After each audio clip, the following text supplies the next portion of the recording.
Au nom de Jésus-Christ de Nazareth, Père très saint, Dieu tout-puissant, créateur des cieux, de la terre et de tout l'univers, c'est dans la joie de ce souffle de vie que tu nous as encore accordé en ce jour, que nous sommes rassemblés en cet instant précis pour pouvoir encore une fois être éblouis de la splendeur que tu nous réserves à découvrir ce soir dans la profondeur de ta parole et de ton œuvre, de l'œuvre à travers laquelle, Éternel, tu veux ramener à toi des brebis égarées, tu veux ramener à toi des enfants qui ont soif de te connaître, tu veux édifier pour une maturité spirituelle complète ceux qui autrefois s'étaient perdus dans l'ignorance et qui s'étaient perdus dans la rébellion, loin de tes voies.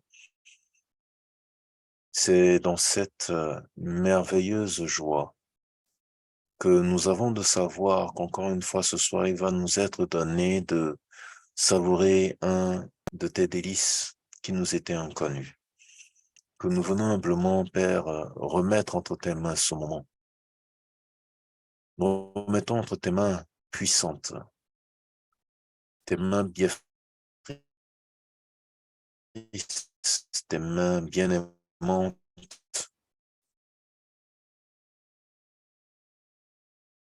Nous remettons à toute ta souveraineté. Le règne, le contrôle et la majesté absolue sur ce moment dans chaque dimension physique et spirituelle. Concernant la partie technique, concernant l'inspiration de ton Fils et serviteur Patricio de Jésus, concernant notre compréhension, notre ouverture d'esprit pour accepter et recevoir tout ce que tu vas nous donner ce soir de comprendre. Merci Seigneur pour tous tes frères, pour tous nos frères et sœurs, tous tes enfants qui se connectent ce soir et ceux qui vont écouter la rediffusion de cet enseignement et de ce partage. Merci Père de ce que demain de maître, tu sais comment tu agis dans leur vie afin que la communion parfaite, afin que tous ensemble, nous puissions partager cette même joie et d'un même amour, chante Dieu. Jésus-Christ de Nazareth. Amen. Le groupe Spiritualité chrétienne est un rassemblement de serviteurs de Dieu de divers horizons qui ont à cœur en commun de partager, de diffuser et d'intercéder dans la prière, surtout dans le ministère de délivrance qui est notre, par la grâce de l'Éternel, notre fer de lance.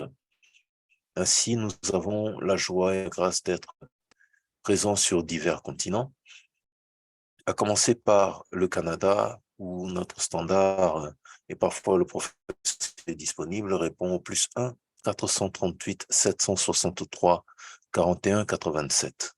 Aux États-Unis d'Amérique, le pasteur Jesper est joignable au +1 954 548 44 07. Le pasteur Pelé est joignable au +1 346 219 13 23. Et la sœur Caroline y est joignable au +1 347 301 64 32. En France, la sœur Jenny est joignable au +33 603 93 32 29. Le frère Jean-Marie est joignable au +33 6 86 15 94 67. Le frère Gary est joignable au +33 6 13 47 74 01. Maman Denise est joignable au +33 6 11 76 98 24. En République démocratique du Congo, notre bien-aimé doyen Papa Zéphirin est joignable au +243 813 022 576. En voir le frère Franck est joignable au +225 47 29 17 05. En République du Bénin, la sœur private est joignable au +229 62 02 11 41. Et moi-même qui vous parle, le frère Patrick, depuis le Togo, je suis joignable au +228 93 53 21 93. Bien entendu, chers frères et sœurs en Christ, toutes ces personnes ici citées ont des engagements, des responsabilités, des activités qui, compte tenu de leur programme, pourraient à un moment donné où vous les contactez ne pas répondre immédiatement. Merci de faire preuve de patience et de réessayer une autre fois, à un autre moment, peut-être plus propice. Et nous serons heureux de réagir pour vous assister. Toute assistance que la spiritualité chrétienne peut porter à l'endroit de tous les frères et sœurs en Christ à travers le monde commence obligatoirement par la prise du baptême par immersion. En d'autres termes, si vous n'avez pas pris un baptême par immersion, nous ne pourrons vous assister de façon efficace. Et compte tenu de toutes les expériences que nous avons reçues par rapport à ce ministère qui est en cours depuis plusieurs années, nous restons dorénavant catégoriques sur cette condition.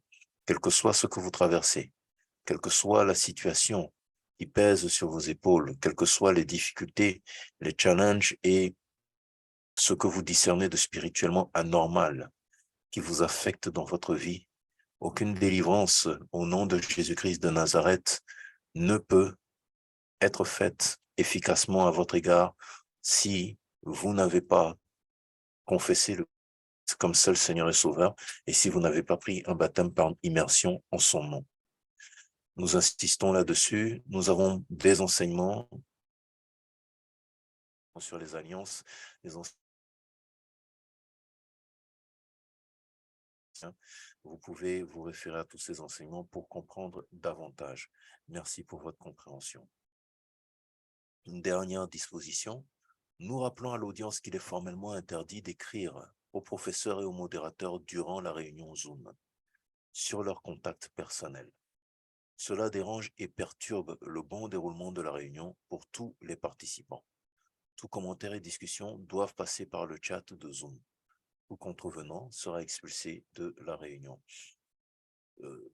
Certains n'ont pas compris cette directive, mais je veux juste brièvement expliquer que il arrive des fois, selon l'audience que nous avons, que des réactions au cours de l'enseignement soient faites directement sur les messages ou que des personnes appellent pendant l'émission. Cela perturbe énormément le déroulement de l'émission, déjà au niveau de la connexion de tous les intervenants, ensuite au niveau de la concentration liée au discours ou au contenu qui est délivré pendant cette émission. Donc, c'est impoli et c'est malséant.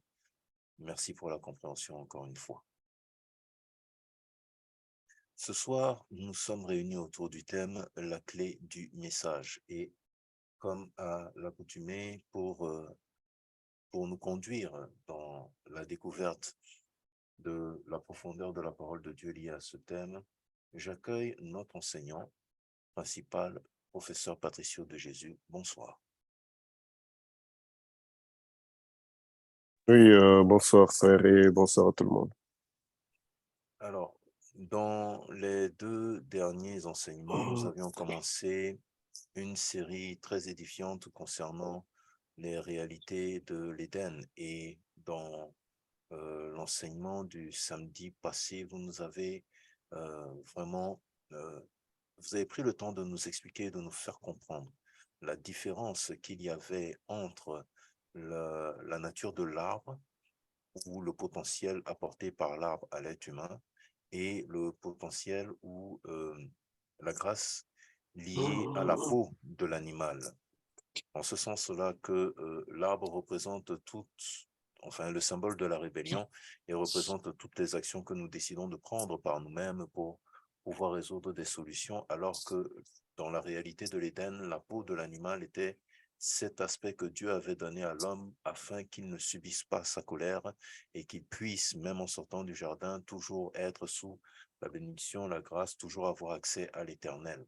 Et nous retrouvons les réalités de cet avantage et de cette grâce à travers plein de passages dans la Bible, euh, souvent à travers des serviteurs qui étaient habillés de cette peau, le prophète Élie, le prophète Jean-Baptiste. Avant de, de continuer dans l'enseignement de ce soir, peut-être voudriez-vous développer un tout petit peu sur ce point? Ok. Comme nous avions parlé, d'abord, il va falloir toujours rappeler aux gens que l'essence de la spiritualité repose dans les enseignements.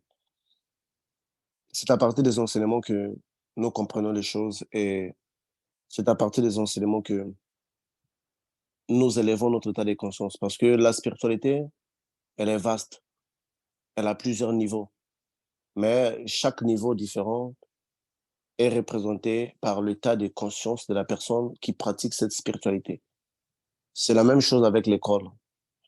Euh, Dans l'école, on appelle ça de l'intelligence. Donc, le niveau dans lequel un enfant se trouve, c'est le niveau qui correspond à sa capacité intellectuelle ou à son quotient intellectuel.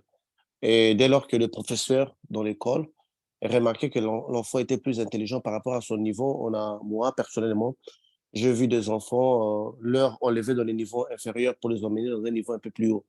Parce qu'ils avaient constaté que son niveau des quotients intellectuels étaient plus élevés par rapport aux enseignements qu'on lui donnait. Donc, dans la spiritualité, ces quotient intellectuel n'est pas le quotient intellectuel, mais c'est plutôt l'état de conscience. L'état de conscience, c'est la capacité d'acceptation. Comment est-ce que vous pouvez accepter les choses et comment est-ce que vous voyez les choses? Parce que accepter et voir les choses, ce sont les deux dimensions les plus profondes dans lesquelles l'être, on peut juger que l'être humain a évolué, on peut juger que sa spiritualité s'est améliorée. Donc, des enseignements que j'avais apportés, c'est juste une partie des réalités dans lesquelles nous sommes, parce que la majorité des gens, lorsque nous avions tous lu la Bible pour la première fois, y compris moi-même, on s'était demandé pourquoi est-ce que Jean-Baptiste était venu avec s'habillant en peau d'animal, parce que Jean-Baptiste était un prophète particulier dans lequel la Bible avait mis comment est-ce que je dirais, un accent particulier en disant que c'est lui-là qui devrait annoncer l'arrivée du Messie. C'était un prophète qui est plus grand de tous les prophètes nés d'une femme parce que tous les prophètes du passé, ils avaient parlé de Jésus. Ils avaient prophétisé comme le prophète David, il en avait prophétisé et d'autres versets de la Bible, ils avaient prophétisé. Mais personne n'avait eu l'opportunité ou la capacité d'introduire Jésus-Christ sur scène. Donc la scène sur laquelle Jésus-Christ devrait jouer comme étant le Messie, cette scène lui avait été préparée et lui avait été donnée par Jean-Baptiste parce que c'est Jean-Baptiste qui avait en fait élargi l'audience, l'attention des gens, de personnes vers Jésus. Puisque quand Jésus était venu et Jean-Baptiste déjà prêchait, parce que Jean-Baptiste a précédé Jésus-Christ dans la prédication. Quand Jean-Baptiste prêchait, Jésus-Christ ne prêchait pas d'abord. Donc alors, et on s'est posé beaucoup de questions, pourquoi est-ce que Jean-Baptiste devrait s'habiller de peau de l'animal? Donc, dans l'émission passée, nous avions vu, parce que lorsque Dieu avait, avant d'expulser l'homme dans le jardin d'Éden, donc il avait mis un signe qui montrait qu'il y avait une part de réconciliation. Et il avait habillé l'homme parce qu'il pouvait aussi chasser l'homme de l'Éden tout nu. Il pouvait aussi chasser l'homme de l'Éden avec de feuilles de figuier. Mais Dieu avait, si vous voyez l'image des gens, euh, c'est, c'est dans des royaumes, lorsque vous allez voir l'image des gens, on peut même retrouver l'image des gens chez Moïse. Vous voyez? Lorsque, bon, pas Moïse forcément, mais je vais prendre un exemple. Lorsque vous chassez quelqu'un dans, dans, dans d'anciens royaumes, lorsqu'on chassait quelqu'un d'un territoire donné, on vous donne de la nourriture, on vous donne de quoi vivre pendant votre chemin. C'est-à-dire que ces personnes-là vous donnent une chance de vous en sortir. Donc, lorsque l'homme devrait quitter le jardin d'Éden avec des feuilles de figuier, Dieu a préféré les habiller avec une peau d'animal. Ça veut dire quoi? Ça disait déjà que c'était une partie des réconciliations. Or, l'homme réconcilié du péché, parce que quand Adam avait péché, et sa première réconciliation, les premiers actes que Dieu avait posés dans la vie de l'homme, vous allez voir que c'est la peau d'animal qui symbolisait que Dieu, bien qu'il les avait chassés, mais il les avait armés de quelque chose. Or, lorsque nous voyons lorsqu'on voyait dans le jardin d'Éden, Dieu n'avait jusque-là rien donné à l'homme. Dieu n'avait jusque-là rien donné à l'homme. La Bible nous dit que Dieu venait, il parlait à l'homme. Donc, la première des choses que Dieu avait donné à l'homme, c'était la peau de l'animal. À part la parole à part les entretiens, mais la première chose physique que Dieu avait donnée, c'était la peau de l'animal. Et pour que qu'il puisse avoir cette peau de l'animal-là, une vie a été perdue pour emmener cette réconciliation-là. Or, on dit Adam qui sort du jardin d'Éden avec la peau de l'animal, c'était l'image de l'homme réconcilié avec Dieu. Or, quand on voyait Jean-Baptiste, le prophète de la réconciliation, il devrait représenter cet Adam-là qui sortait du jardin. Donc, il devait être habillé de la peau de l'animal. Voilà pourquoi, pour faire la différence entre tous les prophètes qui avaient passé et Jean-Baptiste, puisque Jean-Baptiste était le prophète de la réconciliation, donc le prophète qui donnait maintenant continuité. Parce que quand Adam était sorti du jardin d'Éden, ils étaient certes sortis avec la voix de Dieu, mais ils n'étaient pas sortis avec l'image de Dieu qu'ils avaient dans le jardin. Parce que dans les jardins, ils avaient deux aspects. Ils avaient l'image et ils avaient la personne de Dieu. Parce que quand Dieu venait, il marchait dans l'Éden et ils savaient que Dieu marchait. Donc, d'où on pouvait dire que l'homme dans les jardins d'Éden voyait Dieu dans la forme de l'homme, pour ne pas l'effrayer, pour juste montrer qu'il y avait de créatures comme lui. Alors, donc, en sortant du jardin, on voyait que Adam, comment est-ce qu'on dit ça? Adam sortait du jardin. Cette fois-ci, il sortait avec la voix de Dieu, mais il ne sortait pas avec l'image de Dieu. Or, la voix de Dieu, c'est quelque chose qui est omniprésent dans toutes les sphères d'existence. Donc, dans les péchés, dans la sanctification, la voix de Dieu, elle est présente. La voix de Dieu, c'est l'unique aspect de Dieu qui peut aller dans tous les coins de la création, peu importe les individus. Même si vous êtes dans les péchés, vous pouvez entendre la voix de Dieu. Et d'ailleurs, beaucoup de personnes nous ont dit, ou ils ont donné des témoignages, que Dieu les a parlé quand ils étaient dans les péchés. Pendant qu'ils commettaient les péchés, la voix de Dieu lui parle, dit que arrête de faire ce que tu vas faire, ou bien dans quelques jours, tu mourras. Or, la voix de Dieu, c'est l'aspect de Dieu qui englobe toute la création sans faire exception. Alors, quand l'homme, malgré qu'il avait péché, certes, l'image de Dieu les avait été retirées, mais l'homme, en sortant du jardin d'Éden, il avait encore la voix de Dieu. Donc, on voit même Abel qui avait entendu la voix de Dieu avant de tuer Caïn et qui continue d'entendre la voix de Dieu après avoir tué Caïn. Caïn après avoir tué Abel plutôt. Donc on voit là, dans les jardins d'Éden, en sortant du jardin d'Éden, on a vu une particularité que la voix de Dieu, c'était pour la première fois que l'homme, désolé, c'était pour la première fois que l'homme venait de réaliser que la voix de Dieu pouvait même le suivre comme étant pécheur, que l'image de Dieu pouvait être retirée, parce que l'image de Dieu, c'est lié aux yeux. Et vous allez voir que dans la Bible, Dieu dit à Moïse, si tu me vois, tu mourras. Mais c'est même Moïse-là entendait la voix de Dieu. La voix de Dieu ne les détruisait pas. La voix de Dieu ne détruisait pas Moïse, ne les tuait pas. Mais il dit, si tu me vois, tu mourras. Donc, par là, nous voyons les deux dimensions de Dieu. Une dimension qui est la voix, qui est la dimension réduite, qui est la dimension adaptée à l'homme pécheresse ou à l'homme imparfait que nous sommes.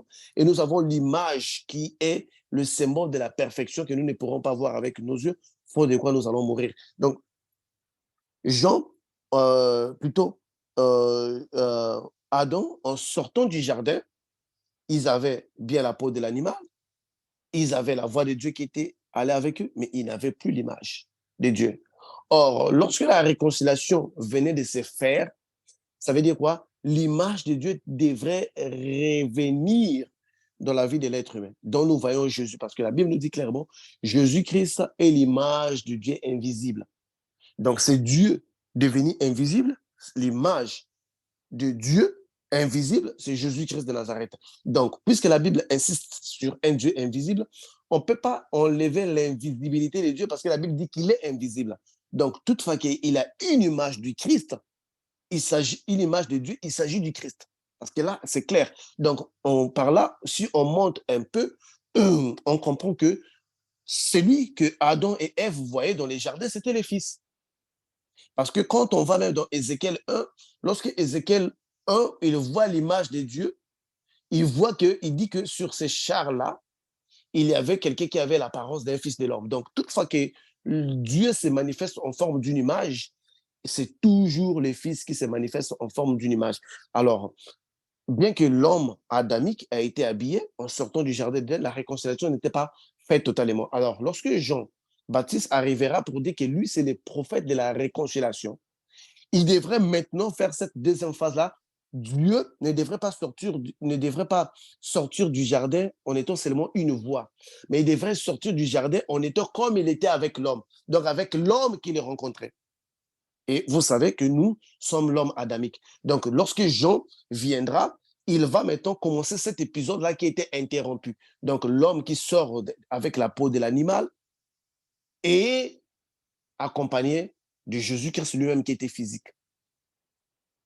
Il était physique. Donc, ça nous a permis de comprendre pourquoi Jean-Baptiste s'habillait ainsi et s'habillait dans la peau de l'animal pour montrer la réconciliation. Parce que lui, Jean-Baptiste, c'est le prophète de la réconciliation. Il est venu pour réconcilier. Il est venu donc, on ne peut pas parler de la réconciliation si on exclut l'image de Dieu. C'est comme si votre ami qui marchait avec vous fait la réconciliation avec vous. Il dit, écoute, bon, on n'est plus des ennemis, on s'est réconciliés, on devait des amis, mais à une condition, on ne se verrait plus. Ce n'est pas une vraie réconciliation. Pour que la réconciliation puisse être vraie, il va falloir que les choses puissent être rétablies comme auparavant. Et donc, c'était ça. Comme Jean-Baptiste venait maintenant, parce qu'avant Jean-Baptiste, beaucoup de gens avaient parlé de Jésus. Mais jusque-là, personne n'avait pu donner l'image de Jésus parce que l'image avait été retirée de la sphère physique. Alors, lorsque Jean vient avec la peau de l'animal, il montre maintenant la deuxième partie où l'homme sort de l'Éden pour arriver dans le monde dans lequel il se trouvait. Mais quand vous voyez Jean-Baptiste dans la peau de l'animal, vous voyez que Jean-Baptiste était végétarien. Il mangeait des sauterelles, il mangeait des légumes. Donc, il est représenté parce que dans les jardins d'Éden, Adam était aussi végétarien. L'homme a commencé à manger l'animal après les déluge de Noé. C'est là où Dieu avait permis à l'homme de manger l'animal. Donc, Jean-Baptiste représentait Adam, le premier Adam, il représentait le premier Adam, et Jésus représentait le deuxième Adam. Quand nous allons revenir sur ce thème-là, il y aurait une compréhension absolue. C'est justement parce que nous, le Saint-Esprit, pas moi, mais le Saint-Esprit, nous avait emmenés là à comprendre pourquoi Jean-Baptiste s'était habillé ainsi. Pourquoi Jean-Baptiste s'était habillé ainsi et pourquoi est-ce que la Bible l'appelait le prophète de la réconciliation. C'est parce que justement, il incarnait l'image de l'homme chassé de l'Éden, qui est différent de l'image de n'importe quel homme que nous avons. Donc, et la voix, le Christ qui est lui-même la parole de Dieu, cette parole-là était sortie de l'Éden sans image, mais cette fois-ci, Christ, qui est la parole de Dieu, sortait de l'Éden avec l'image pour confirmer cette réconciliation-là. Merci, professeur. Merci, professeur. Donc, ce soir, nous abordons le thème la clé du message. Et dans ce thème, nous ne nous éloignons pas toujours. Ce qui est bien avec l'ensemble des thèmes que le Saint-Esprit vous inspire, c'est qu'il y a quand même toujours un fil conducteur, parce que en partant maintenant du fait que Jean-Baptiste était en quelque sorte le symbole de toute l'évangélisation, le symbole de tout évangéliste qui se reconnaît aujourd'hui voit à peu près le travail que Jean-Baptiste a fait, que les disciples ont repris, que Jésus-Christ aussi avait commencé. Ce soir, vous voulez nous parler de la clé du message. La clé du message. Pour tous ceux-là qui ont fait un pas dans l'occultisme, qui ont fait un pas dans la magie, la première des choses qui a frappé leur attention, c'est de voir parfois des livres que nous appelons magiques, relatent des histoires qui sont des histoires que parfois vous avez entendues. Mais à la fin de ces livres-là, il y avait des prières et même pendant que vous faites la lecture de ces livres-là, vous allez sentir que votre esprit est en interaction avec certaines forces données. Vous pouvez vous dire, mais cette histoire-là, je l'avais déjà lue quelque part, mais ça ne m'avait pas fait ainsi. Mais pourquoi est-ce que, en les lisant dans un livre particulier de magie, ça devient comme une force qui est englobée? Beaucoup de gens se sont déjà posé cette question-là parce que moi, je me rappelle quand j'étais dans l'occultisme, lorsque j'avais reçu mon premier livre de la magie, sur la voie dans laquelle j'ai évolué pour obtenir ma première initiation. Le premier livre que j'avais reçu, ça s'intitulait La voie facile. C'est un livre qui ne se vend pas, mais qui est juste donné aux initiés. La voie facile, C'était un livre qui relatait l'histoire de ces maîtres dans lesquels je suivais et un parcours donné. Je trouvais que les histoires que je lisais étaient tout à fait normales aux histoires que les gens lisent. Et pourquoi est-ce que cette histoire devrait avoir un impact particulier dans ma spiritualité pour pouvoir m'élever? Alors, poussé par cette curiosité-là, je voulais comprendre c'était quoi le but. Et j'avais compris quelque chose que tout ce qui est un livre spirituel est bâti autour d'un thème ou autour des mots qui renforcent le message. Dans la spiritualité, il y a des mots dans lesquels qui sont déjà comme étant considérés des fondations. Parce que tout ce que nous appelons spiritualité, nous devrons les fonder sur des mots donnés, sur des recommandations données des maîtres. Et les recommandations données des maîtres, c'est sur cette base-là qu'on peut construire toute une idéologie en gardant les enseignements du maître intacts. Je peux vous donner des exemples. Quand nous allons dans les New Age, ils ont construit des enseignements autour des différents fondements spirituels. Vous allez voir les bouddhismes un peu à l'intérieur, vous allez voir la magie, vous allez voir beaucoup de choses parce qu'ils ne s'écartent pas de l'idéologie initiale, parce que le mot ou la clé d'une spiritualité réside à travers les mots qui avaient été donnés, qu'on appelle couramment les mots d'ordre. Or, le mot clé que nous allons appeler à la langue les mots d'ordre, lorsqu'il n'est plus autour d'une activité, automatiquement, cette activité doit perdre sa force d'origine, dans laquelle qui devrait le démarrer. Dans les commerces, on appelle ça les fonds. Pour que quelqu'un puisse exercer le commerce, il va falloir qu'il y ait un fonds de commerce. Pour que quelqu'un puisse exercer la spiritualité à travers un maître, donc une spiritualité qui vous est donnée à travers un maître, il va falloir qu'il y ait un mot ou ce que nous appelons les recommandations, ou qu'on appelle un feu vert.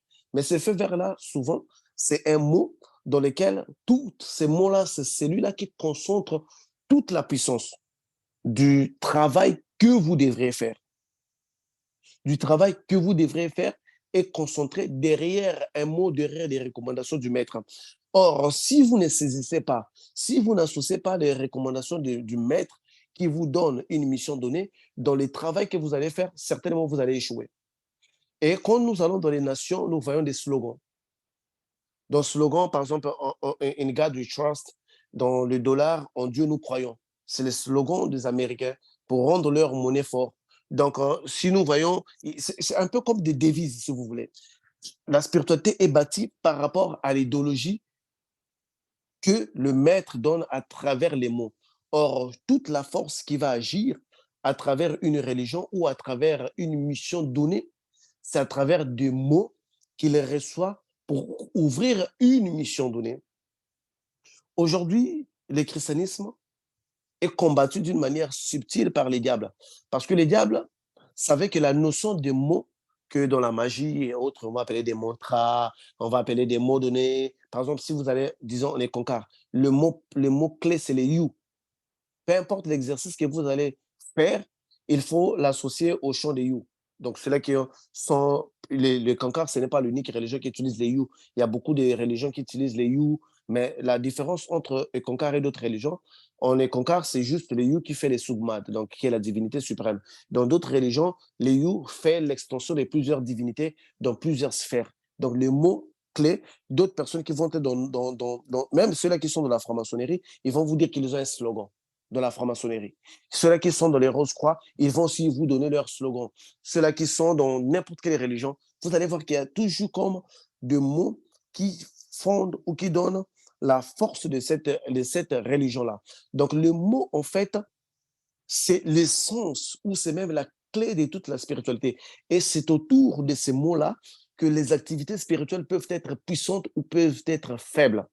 Et le diable l'a toujours compris depuis le tout début que ça ne sert pas pour moi de combattre l'être humain en totalité pour lui faire perdre sa spiritualité en Christ, mais il va falloir que je combatte les fondements. C'est sur cette base-là que l'être humain devait être capable de bâtir toute sa spiritualité. Or, si nous voulons saisir le christianisme et agir puissamment dans les corps du Christ, nous devrons savoir quelle est la base. Parce qu'à peine là, nous avons parlé de Jean-Baptiste, nous avons parlé de Adam, nous avons parlé de Jean-Baptiste qui est incarné. Or, si Jean-Baptiste est réellement le prophète de la Nouvelle Alliance, il devrait avoir un mot sur lequel toute la spiritualité de la Nouvelle Alliance que nous bénéficions doit être basée.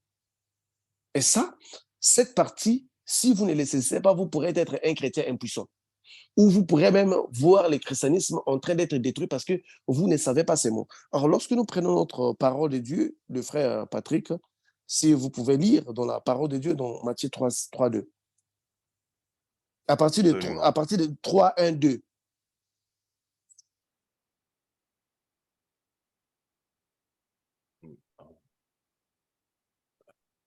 Dans la sainte parole de Dieu, nous parlons de l'évangile selon Matthieu, le chapitre 3. 1 jusqu'à 2. À partir du verset 1. Donc, en ce temps-là, parut Jean-Baptiste, prêchant dans le désert de Judée. Il disait, « Répentez-vous, car le royaume des cieux est proche. » Amen. Amen. Allez-y dans Matthieu 10, de 7. Matthieu 10. Toujours dans l'évangile selon Matthieu. Matthieu 10, à partir de 5 jusqu'à 7. À partir du verset 5, il est écrit, « Tels sont les 12 que Jésus envoya après leur avoir donné les instructions suivantes. N'allez pas vers les païens et n'entrez pas dans les villes des Samaritains. Allez plutôt vers les brebis perdues de la maison d'Israël. Allez prêcher et dites, le royaume des cieux est proche. » Amen. Oh, ok. Nous voyons une clé dans laquelle la puissance de l'évangile devrait résider.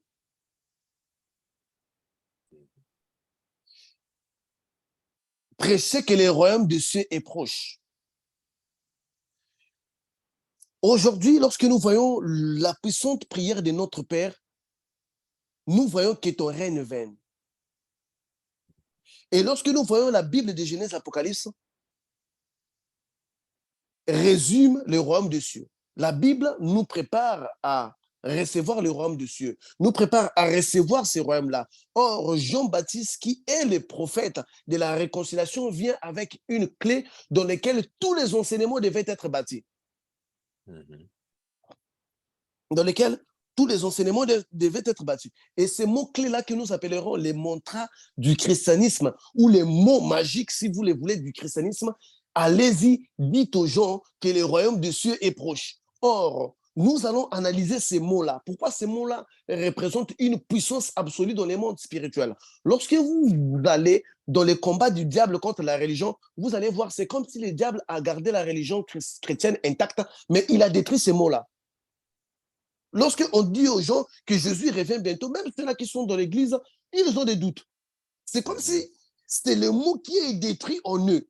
Or, ces mots que Jean emmène, c'est ça les fondements, c'est ça le christianisme. Aucun évangile ne peut être bâti puissamment s'il ne se repose pas sur ces mots-clés, parce que c'est ça les mantras. Comme je vous ai dit que toutes les religions, il y a un mot-clé, il y a un mantra dans lequel cette religion devrait s'asseoir pour reposer la force.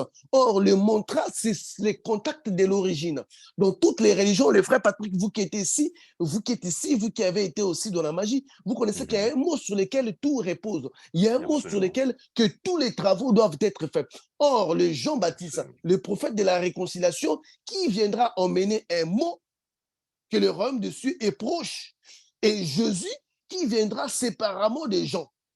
Parce que nulle part dans la Bible, on nous dit que Jean avait prêché Jésus. Mais la Bible nous dit que Jean avait baptisé Jésus. Mais quand Jésus ira pour initier sa mission, quand Jésus ira pour envoyer ses disciples aller prêcher, il leur dit un mot. Il dit, dites-leur que le royaume des cieux est proche. Or, c'est ce qui est perdu dans le christianisme. C'est ce mot-là qui est perdu. Et toute église satanique que vous connaissez, dite chrétienne, c'est les mots qui ne prononcent jamais. Vous ne verrez jamais un pasteur sataniste qui va vous dire que Jésus revient bientôt.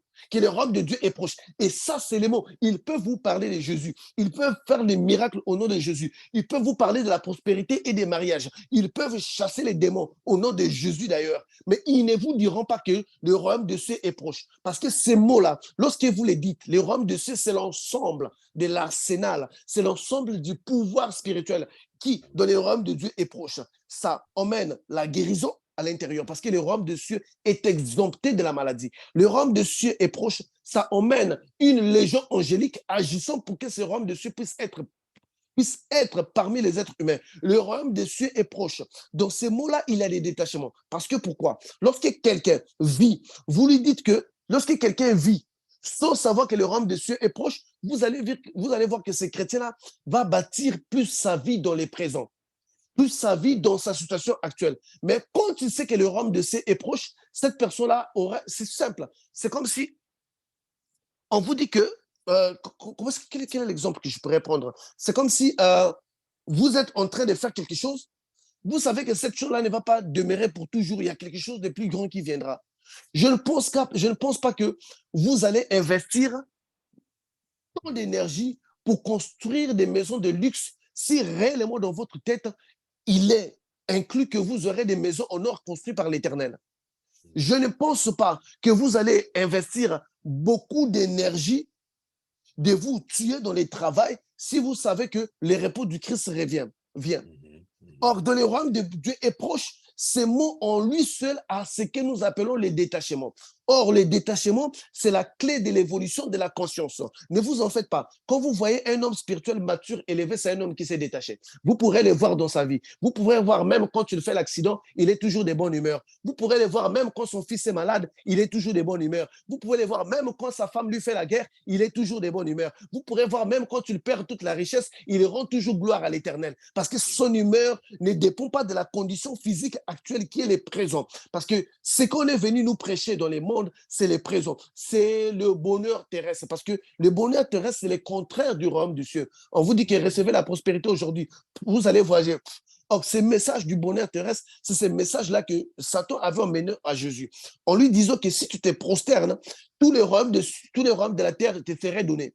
Or, Jésus venait avec un message contradictoire parce que Jésus venait avec les messages qui disaient qu'il y a un royaume qui devrait venir. Or, Satan lui présentait un royaume qui était déjà présent, qui était déjà bâti, qui était déjà fondé.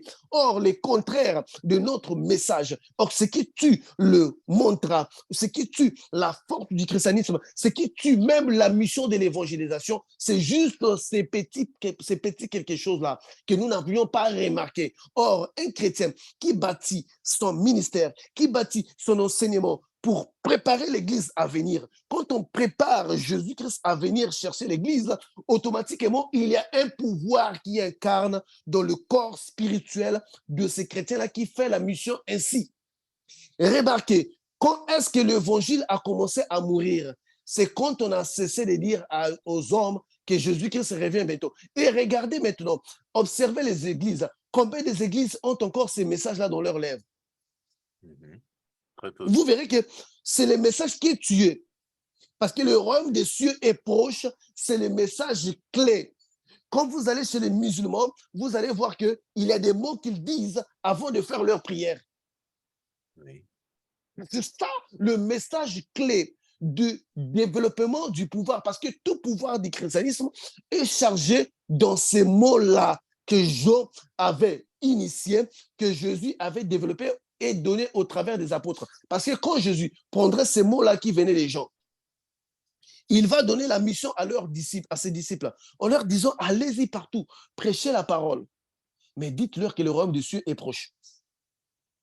Les disciples, en allant, ils ont constaté qu'ils ont été accompagnés d'un pouvoir surnaturel dans lequel ils pouvaient guérir des malades, dans lequel ils pouvaient faire des miracles. Oui, mais alors, d'où venait la force des miracles?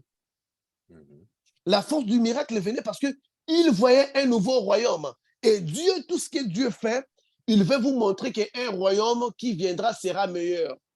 Quand vous voyez Dieu guérir quelqu'un, il veut vous montrer que dans son royaume, il n'y aura pas la maladie. Quand vous voyez Dieu ressusciter quelqu'un, il veut vous montrer que dans son royaume, il n'y aura pas de mort. Quand vous voyez Dieu multiplier les pains, il veut vous montrer que dans son royaume, il n'y aura pas la famine. Donc, tous les miracles que Dieu fait, il ne les fait pas pour restaurer la terre, parce que la terre n'est pas à restaurer, mais il les fait pour calquer l'image de son royaume à venir. Or, lorsque l'idéologie, que le royaume de Dieu vient, sort de la tête des personnes, de quelqu'un, alors pourquoi est-ce que Dieu devrait faire un miracle?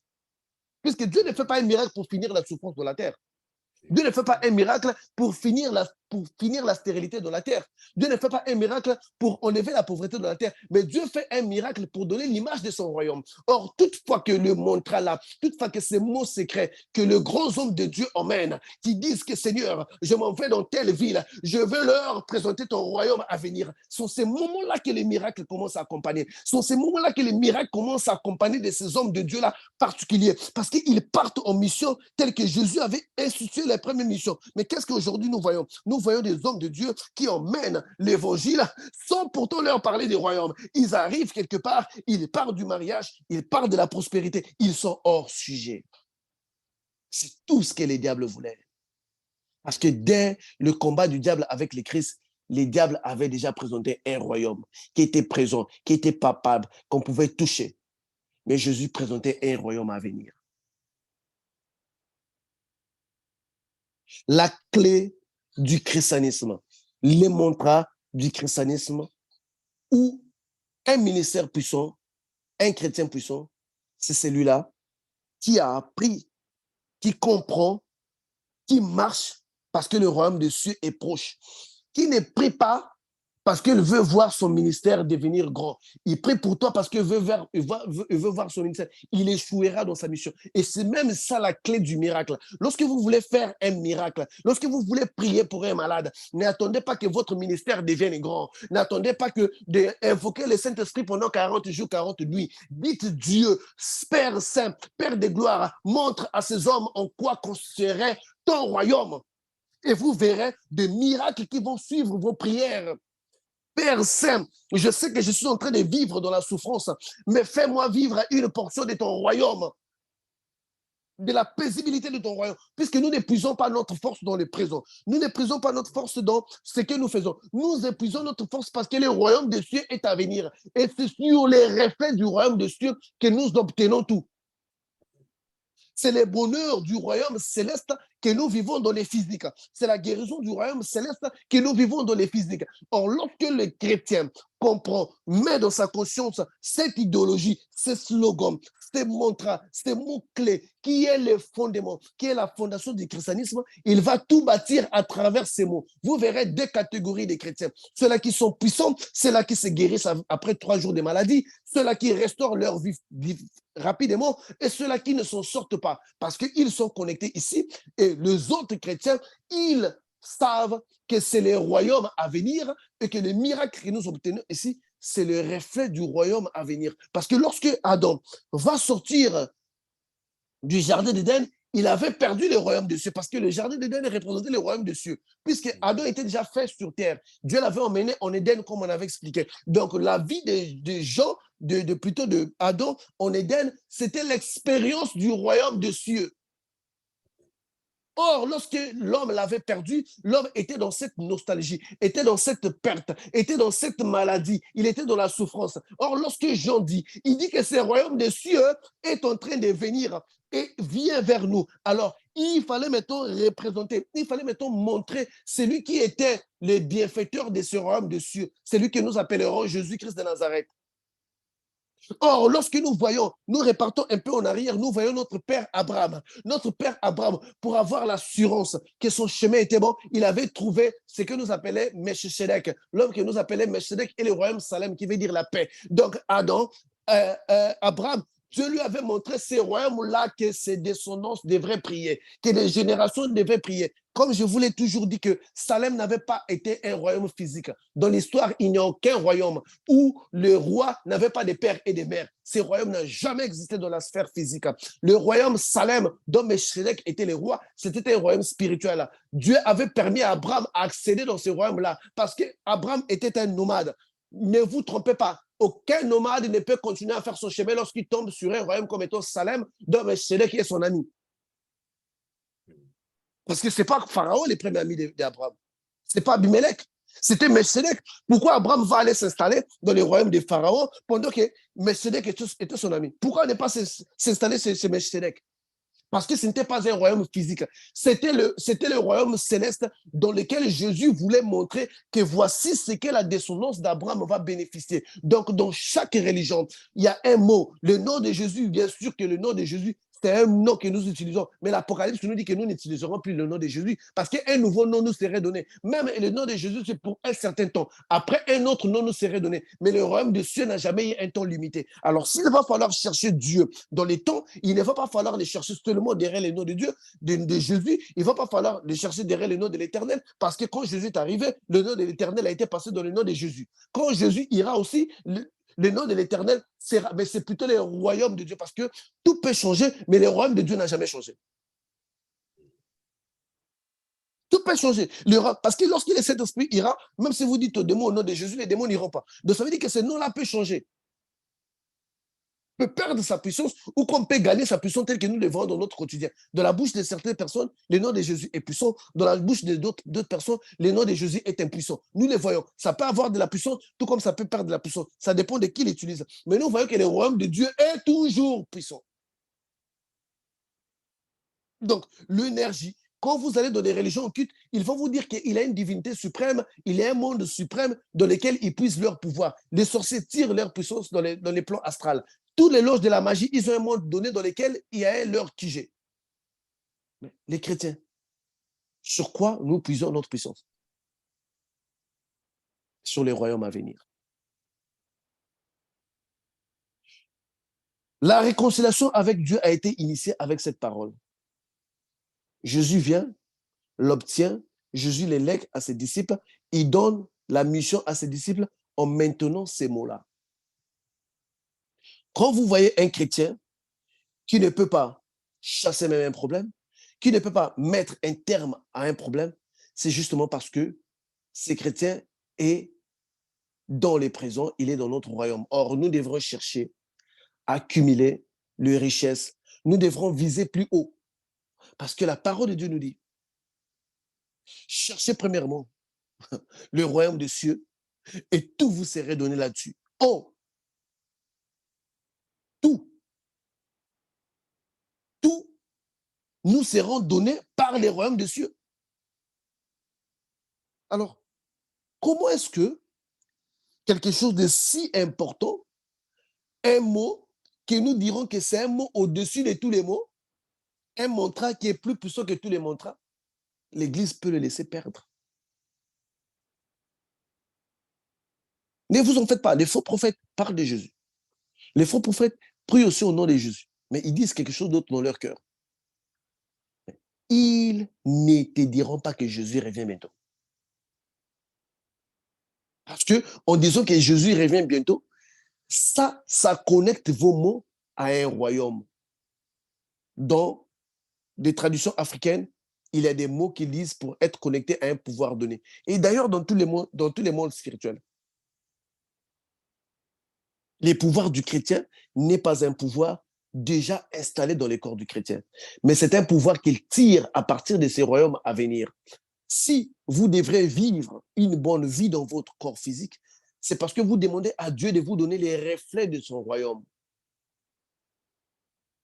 C'est là, à partir de ce soir, ça va changer votre prière.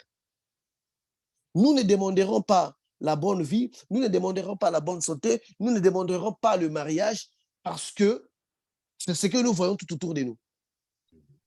Parce que nous tirons un exemple, mais nous demanderons désormais humblement des choses à Dieu en disant, fais-nous vivre ton royaume dans mon mariage. Amen. Seigneur, fais-moi vivre ton royaume dans mes finances. Seigneur, fais-moi vivre ton royaume dans mon voyage. Fais-moi vivre ton royaume dans ma carrière. Puisque la force maximale, c'est celle-là. C'est les mots-clés. C'est le début. Je vous ai toujours dit, pour saisir un pouvoir, il faut répartir à son origine. La base. Pour ceux-là qui sont partis de la magie, ils savent que dans les aveux, on leur oblige de dire quels sont les mots qui sont parlés, comment ça s'est déroulé, qu'est-ce qu'ils ont dit. Dans le christianisme aussi, pour saisir les pouvoirs du christianisme, il faut saisir que tous les enseignements que vous devrez bâtir comme étant chrétiens, emmenez-les toujours dans le royaume des cieux est à venir. Visez, voyez le royaume des cieux. Pour ceux-là qui font des travaux que nous disons des travaux spirituels accentués, qui sont accompagnés d'une visualisation, quand tu pries pour quelqu'un, il les voit dans le royaume, il projette dans sa tête le royaume des cieux. Il projette seulement le royaume des cieux. Il est lui dans le royaume des cieux. Il ne voit pas des malades dans le royaume des cieux. Il ne voit pas des morts dans le royaume des cieux. Il est dans le royaume des cieux. Pendant qu'il fait l'exercice, il se voit lui dans son mental. Il crée un circuit, il crée une image, il crée un portail dans lequel il se voit dans le royaume des cieux.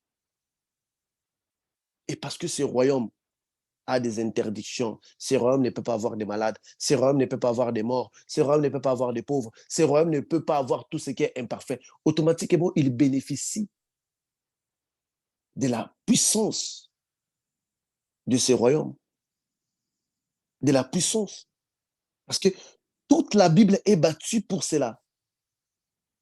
Toute la Bible est construite autour de cet avènement-là, autour de ces nouvelles Jérusalem à venir. Donc, tous les miracles que Jésus faisait, que nous continuons à faire dans les vrais, c'est pour donner l'image du royaume à venir.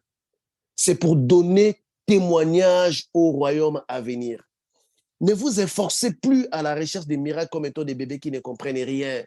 Les magiciens, avant de faire le miracle dans sa magie, il va dire ces mots. Vous aussi, avant de faire votre miracle dans votre christianisme, dites, Seigneur, laisse que je leur montre ton royaume à venir.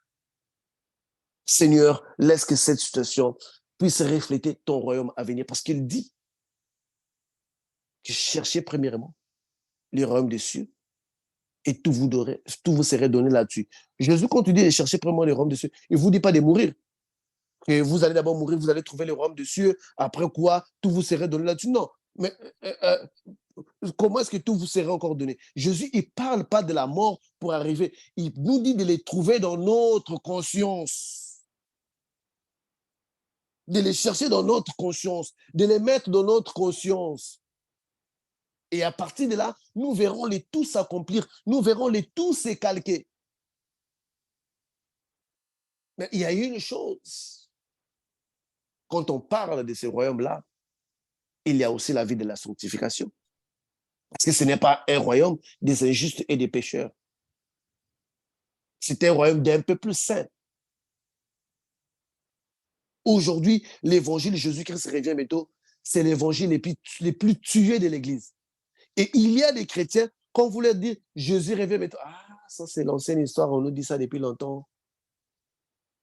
Ah, il ne revient pas à cette histoire-là. Nos parents ont entendu la même chose. Mais justement, Jésus revient bientôt. C'est ça, la puissance. Parce que quand vous voyez les démons, quand les démons s'agenouillent devant Jésus, ils disaient quoi? Est-ce que c'est déjà le moment?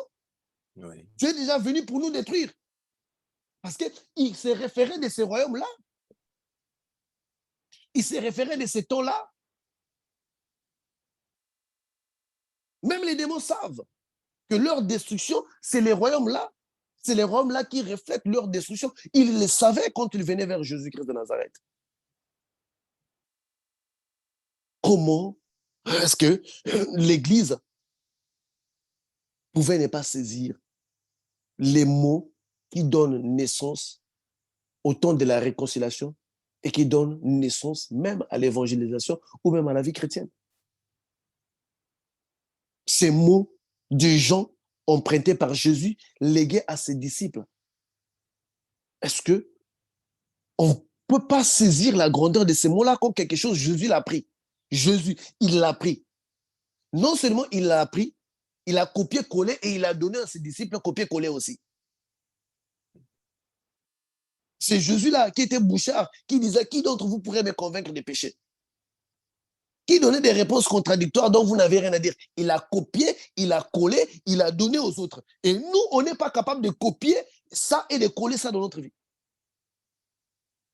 Vous croyez que si c'était une petite chose, Jésus devrait les répéter et devrait les donner comme étant les mots-clés de la mission?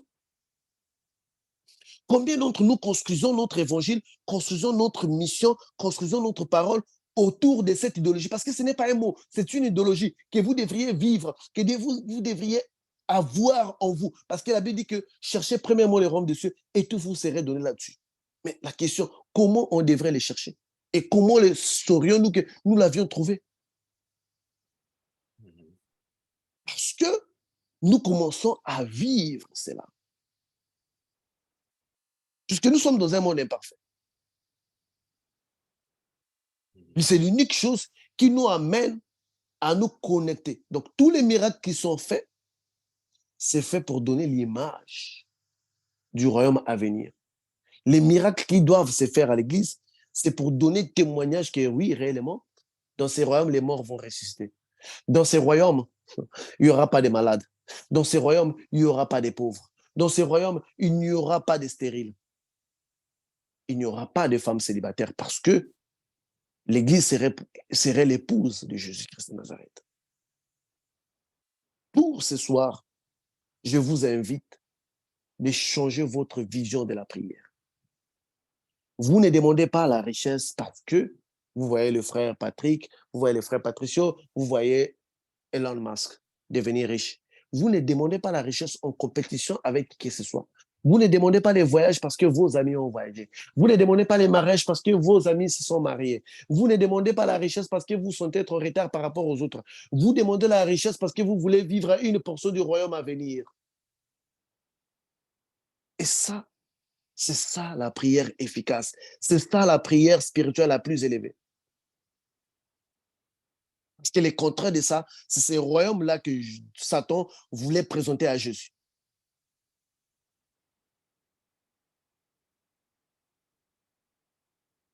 C'est ce message que je vous ai apporté ce soir.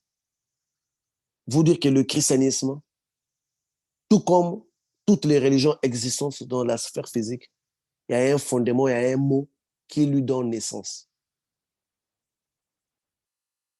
Moïse, pour sauver Israël, il avait le mot qui lui disait, allez dire, je suis celui qui suit, m'a envoyé, le Dieu d'Abraham, d'Isaac. Ça, c'était le message de Moïse. Mais Jean-Baptiste, lui aussi, est venu avec un message dans lequel nous sommes. Nous ne sommes pas à l'époque de Moïse. Nous sommes à l'époque de Jean. Ce que Jean a ouvert, les sceaux que Jean a ouverts. Et ces sceaux fonctionnent à travers son message. À travers ces messages. Et c'est ça la clé. Et dès lors que vous allez commencer à prier en ayant cette idéologie dans votre tête, dès lors que vous commencerez à prier en projetant l'image du royaume à venir dans votre vie, chers frères et sœurs, si vous ne témoignez pas, si vous n'êtes pas Satan lui-même, ça veut dire que vous êtes Judas. Vous ne pouvez qu'être ces deux personnes-là, soit Satan ou soit lui-même Judas. Seigneur, fais-moi vivre ton royaume à venir. Seigneur, fais vivre à ma famille ton royaume à venir. Seigneur, fais vivre à mon mariage ton royaume à venir. Parce que c'est le royaume à venir, il y a la paix. C'est le royaume à venir, c'est le Salem. C'est là où Meshedek est. C'est le Jérusalem. Dans les Jérou, on a la cité, on a Salem, on a la ville de paix. C'est le royaume à venir.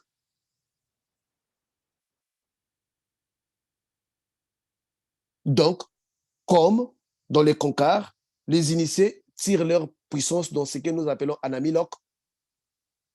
Comme dans la sorcellerie, les sorciers tirent leur puissance dans ce que nous appelons astral inférieur dirigé par Elam. Comme dans les vaudous, les initiés tirent leur force dans les bénins. Ainsi aussi, dans le christianisme, nous tirons notre force sur le royaume à venir. Et c'est ce royaume-là qui effrayait les démons. Quand les démons s'agenouillaient devant Jésus, ils disaient que est-ce que le moment est déjà venu? Tu es venu pour nous détruire déjà? C'est ce royaume-là que les démons craignent. Et nous devrions mettre ça dans notre idéologie si nous voulons être comme des chrétiens actifs, si nous voulons construire des messages autour des activités spirituelles intenses, nous devrons toujours garder dans nos têtes que le royaume de cieux est à venir. Parce que c'est ça les messages que nous avions eus. Et c'est ça les messages que Lucifer a tués au cours de l'histoire. Aujourd'hui, vous allez un dimanche, aucune église ne va dire ça. Et on voit clairement que c'est ce que Satan a tué dans l'église. Satan n'a pas tué l'adoration, elle est là dans les églises. Satan n'a pas tué les tam-tams, elle est là dans les églises. Satan n'a pas exclu la Bible entre les mains des chrétiens, elle est toujours là entre les mains des chrétiens. Mais Satan a exclu cette idéologie-là, qui est le centre de tout pouvoir, sur lequel Jésus dit, tout vous serait donné si vous trouvez ces royaumes-là. Et dans la prière la plus puissante de notre Père, on nous dit que ton royaume vienne.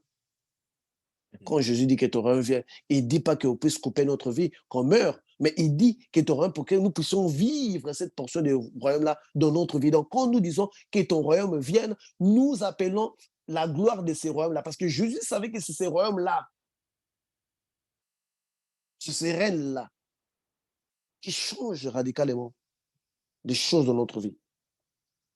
Donc, aujourd'hui, je viens rappeler pour ceux-là qui le savaient, qui avaient oublié, que le mot de la grâce, les mots de la nouvelle alliance, de la réconciliation, c'est le royaume de Dieu est proche. Ces mots avaient été initiés par Jean-Baptiste avant même que Jésus ne puisse commencer à prêcher.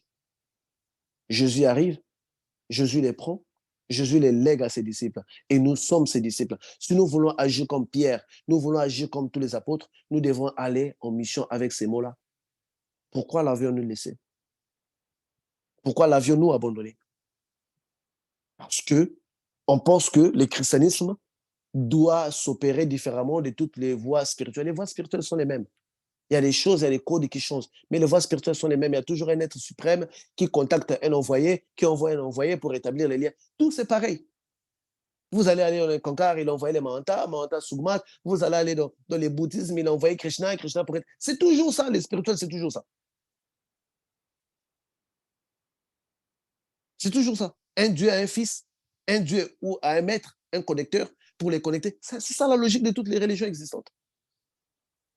Donc, la religion du mantra ou du mot secret, du mot de pouvoir ne doit est aussi pareil. Dans le christianisme, c'est ça les mots que les gens ont ratés. Et c'est ça que le diable a combattu et que c'est ça que le diable a détruit, même au cours de nos prières.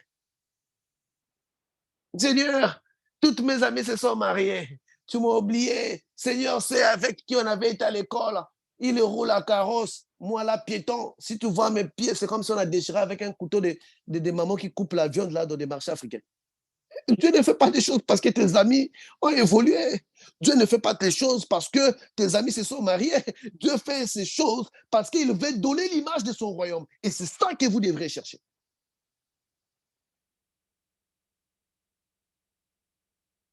Que l'Éternel vous bénisse. Ceux qui ont l'intelligence ouverte, ceux qui ont saisi. Et je pense qu'à compter de ces jours, la vie de plusieurs personnes va changer. S'il y a des questions posées, et on va passer à une prière pour ça. Merci, professeur, pour ce rappel et pour certains qui l'écoutent la première fois, cette ouverture d'esprit, cet état de conscience. Professeur, en résumé, en fait, donc, par rapport à la comparaison que vous faisiez, lorsqu'on en regarde, en vérité, nous savons à la base que le diable, en fait, ne fait que copier ce que Dieu a établi. Et donc, lorsque nous regardons dans l'évolution de la chrétienté à travers l'histoire, à travers le monde et dans la vie de chaque jour, si nous comprenons bien donc ce que vous nous expliquez par rapport à ce mot, annoncer ce royaume, annoncer la venue de ce royaume, enfin, déclarer que le royaume des cieux est proche, en fait, est entré en opposition à l'annonce de la gloire des royaumes de la terre qui sont déjà là. C'est-à-dire, on revit en fait comment on appelle ça, l'opposition de Jésus-Christ face au diable au moment de la tentation. Et Oui, parce que c'est une guerre des royaumes. Nous avons un royaume que le diable a déjà instauré, dont la Bible reconnaît qu'il est le Dieu de ce monde, il a tous les systèmes. Et nous avons un royaume à venir. Le diable vous fait opposition parce qu'il ne veut pas que vous atteignez ce royaume à venir. Voilà pourquoi il vous combat, il vous emmène dans les péchés, pour que vous les loupiez. Donc, nous sommes dans une guerre des royaumes. Les royaumes que vous prêchez, c'est celui-là qui vous bénéficie. Si vous voyez les satanistes, vous allez voir, ils prêchent le royaume de ce monde et vous voyez quel genre de vie ils ont. Ils ont cette vie, des richesses, tout, de ce monde. Ceux-là aussi qui prêchent le royaume céleste, ils bénéficient aussi de tous les conforts du royaume céleste. Les anges, la protection, la tranquillité d'esprit, parce qu'ils sont connectés à l'autre royaume. Ils sont connectés à l'autre royaume. Ils sont connectés. Donc, ça n'a rien à voir avec, comme vous le disiez, le nombre de jeûnes, la durée du jeûne, l'heure à laquelle on se réveille pour prier. Non, ça n'a rien à voir avec ça. C'est la prise de conscience. C'est trouvé, parce que la spiritualité, c'est une conscience qui évolue par rapport à l'individu, aux efforts qu'il fait. C'est trouvé. C'est trouvé. Parce que, quand vous voyez, même dans la vie, dans les parcours, vous allez voir, parce que, en fait, moi, je vous toujours dit que on a écrit la Bible, mais les gens n'ont pas légué leurs secrets. Aucun serviteur de Dieu, en écrivant la Bible, que ce soit Jean, que ce soit Moïse, avait légué ses secrets. Que voilà mon secret, ma force, ce qui fait que moi, je puisse être... Non, ils ont écrit leur histoire, ils ont dit ce qu'ils avaient pu accomplir, mais leur connexion. Et nous sommes arrivés à l'époque où certains doivent ouvrir leur cœur pour vous leur dire que, écoute, c'est ça la force des connexions. Nous n'avions pas, nous avions vaincu les diables parce que Jésus avait versé son sang. Mais les diables sait que dans le royaume de cieux, il ne serait pas là. C'est l'unique espace où le diable est absent. Or, l'expérience spirituelle démontre que l'homme peut vivre dans son passé, dans son présent, tout comme dans son futur. Ça dépend de là où l'homme veut être. Il y a des gens qui vivent dans leur passé. Et ça, vous pourrez le voir. Quelqu'un qui s'est séparé longtemps avec un homme, tu arrives dans sa vie, tu maltraites comme si, avec l'image d'un tel homme du passé qu'il avait fait souffrir. Donc ça, vous n'étiez même pas. Il vit dans son passé.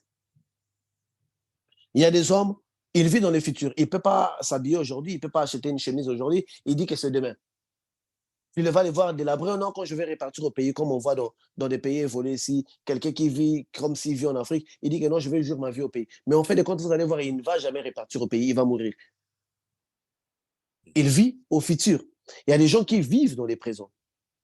Il oublie le futur, il n'est pas, il vit, ça dépend de là où la personne veut vivre.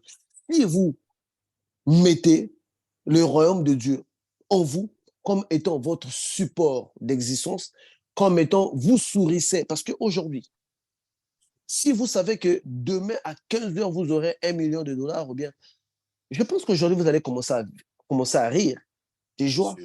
Bien sûr. Parce que vous êtes sûr et convaincu que demain, vous allez toucher les fiafios. Vous êtes convaincu. Votre joie n'est pas du moment présent. Parce qu'au moment présent, là, votre compte bancaire peut être zéro, mais demain à 15 heures, votre compte bancaire, c'est là. Ça engendre une certaine énergie aujourd'hui qui peut vous emmener même à affronter des problèmes. Je ne sais pas si vous l'avez remarqué. Oui, tout à fait. Vous pouvez déjà affronter des problèmes, vous pouvez déjà même faire des promesses aux gens. D'où vient cette énergie-là? Parce que vous avez une promesse d'argent au futur qui vous a donné la force. Il y a des gens, il était malade. Moi, ma mère, elle était quand elle était malade. Vous lui dites qu'on a payé papa aujourd'hui, vous allez voir, elle va s'élever. Elle s'est guérie. Parce que sa conscience est connectée dans un moment de bonheur à venir. Et ça lui donne même de l'énergie qu'une personne normale ne pouvait pas avoir. Parce que un futur garni de bonheur, un futur garni d'espérance vous donne la force que vous ne pourrez pas avoir au présent. Vous donne la force que vous ne pourrez pas avoir au présent. Et c'est la même chose avec le royaume de cieux. Si vous vous connectez au royaume de cieux, vous allez avoir la force qui n'a rien à voir avec votre condition maintenant. Ni passé. Ni passé. Parce que vous êtes connecté sur un espoir qui est plus grand que les billets des banques dans un compte bancaire. Tout à fait. Vous êtes connecté à un espoir qui est plus grand que toute autre chose. Tout à fait. Et c'est ça que les diables emmènent. Ils donnent une lutte. Ils vous donnent un combat pour vous ramener dans votre passé de souffrance, pour créer un mélodrame dans votre tête. Il vous emmène dans votre passé de souffrance, dans votre présent désespéré, pour vous faire nier Dieu. Aucune personne se positionnant dans les futurs ne pourrait nier Dieu ni haïr Dieu. Parce que dans les futurs, il n'y a que des bonnes choses. Il y a un paradis, il y a un corps renouvelé, un corps de gloire qui ne connaîtra pas la maladie, une gloire avec lui-même, Dieu avec nous. Si tu vois quelqu'un qui haït Dieu, ça veut dire qu'il est dans un passé ou il est dans un présent. Qui n'est pas bon.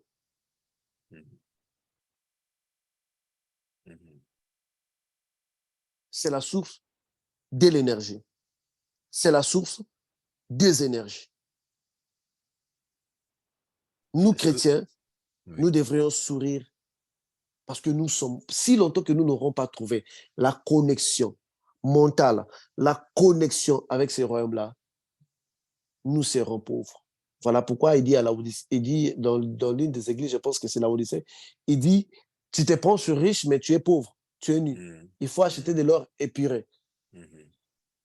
Donc la vraie richesse, c'est lorsque nous avons acquis cette position en nous. Voilà pourquoi la Bible dit qu'il nous donne une paix que le monde ne peut pas comprendre. Et qui dépasse toute intelligence. Qui dépasse tout. C'est-à-dire que vous prenez tous les savants du monde, vous les mettez. Vous prenez tous les philosophes du monde, vous les mettez, ils n'arrivent pas à comprendre les degrés de ta paix. Parce que quand ils vont voir ta position physique, ils ne peuvent pas saisir. Mais quelque chose, parce que la spiritualité est une voie intérieure. Si vous n'avez aucune richesse intérieure, votre extérieur sera pauvre. Je souhaite que vous prospérez comme prospère l'état de votre âme. Tout commence de l'intérieur. Où êtes-vous positionné à l'intérieur de vous-même? Où êtes-vous positionné?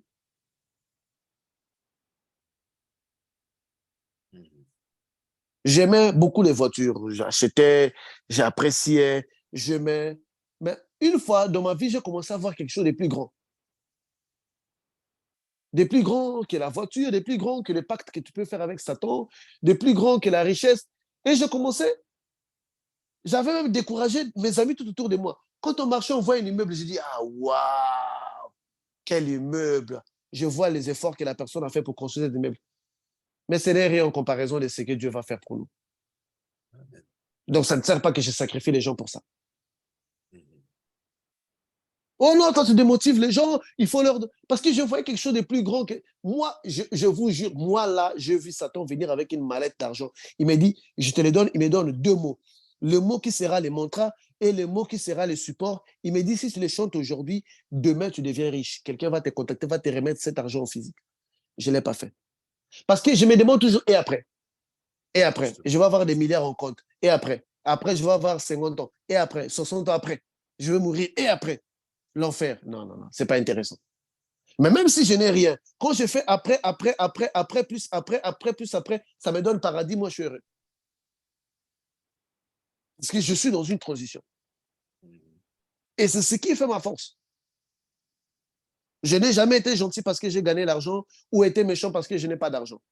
Les gens qui me connaissent longtemps, l'argent ou sans argent, galère ou sans galère, j'ai toujours été la même personne. À moins qu'il y ait une autre situation, mais vexe. Mais ce n'est jamais par rapport à ma condition.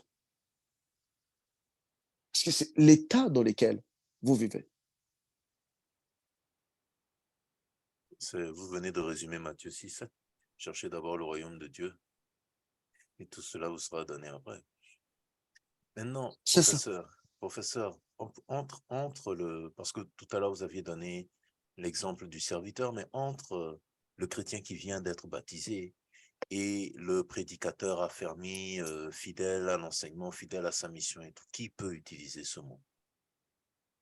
Ce mot, c'est un mot donné à tout le monde. C'est le fondement. Vous ne pourrez pas embarquer dans le christianisme sans savoir les mots-clés qui supportent le christianisme. C'est la base, c'est la force du christianisme, c'est le source du pouvoir. Quand vous êtes dans l'église catholique, le pouvoir de l'église catholique vient du monde Armstrong, dans les domaines que nous appelons les domaines marial, qui est situé au-dessus de l'eau. Là où vous voyez que non, il y a beaucoup de saintes, il y a beaucoup d'images de femmes, tout, parce que c'est le monde marié, c'est le monde Armstrong. Aucun prêtre aujourd'hui sincère vous dirait qu'il ne connaît pas les mondes Armstrong. Demandez un prêtre, c'est quoi les mondes Armstrong? Il ne voudrait pas vous donner une explication, il va vous dire qu'il les connaît. C'est là où vient les pouvoirs de l'Église catholique. Le christianisme en Christ aussi a un centre de pouvoir. A un centre de pouvoir. Quand vous allez dans les New Age, vous allez voir que leur centre de pouvoir, c'est le cosmos. Oui. Le christianisme, le cosmos leur alimente, leur donne la capacité de faire des choses. Le christianisme, notre centre de pouvoir, c'est le royaume à venir. C'est simple comme bonjour. La Bible dit qu'il a pris des choses simples pour confondre les sages de ce monde. Amen. Amen. C'est ça notre quartier général. C'est ça notre source. C'est ça l'endroit où nous devrions puiser. Quand vous allez vous agenouiller, Seigneur, je ne suis pas encore arrivé à ton royaume, mais fais-moi vivre ton royaume. Nous sommes un témoignage parce que nous vivons le royaume de Dieu sur terre. Amen. Professeur, vous avez la parole.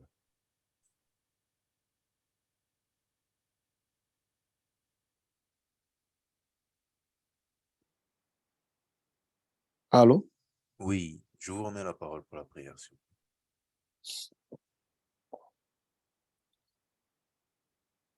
Éternel Dieu d'Abraham, d'Isaac et de Jacob.